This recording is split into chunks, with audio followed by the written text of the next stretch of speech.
IMF is warning that global growth could decelerate even further from its base case of 3.2% this year if the Eurozone is deprived of gas supplies for a prolonged period from Russia. In the meantime, it says a confluence of factors have led to its downward revision of growth.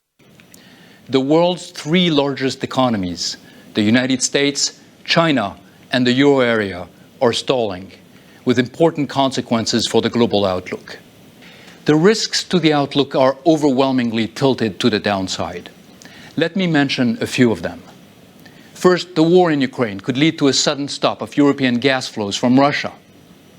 Second, inflation could remain stubbornly high if labor markets remain overly tight, inflation expectations de-anchor, or disinflation proves more costly than expected. Third, tighter global financial conditions could induce a surge in debt distress in emerging market and developing economies.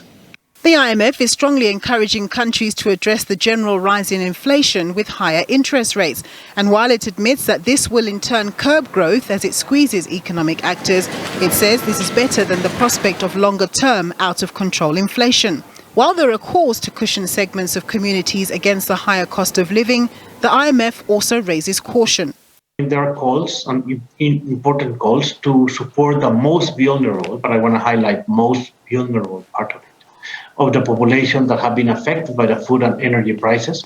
But this needs to be done in a way that is, partly because there's not so much fiscal space to do that. The government has very financial room to do this. So this support to the poor needs to be done either paid with higher taxes or by cutting other expenditures. The IMF sees growth in South Africa slowing next year at 1.4%, slightly better than the Reserve Bank's forecast of 1.3%.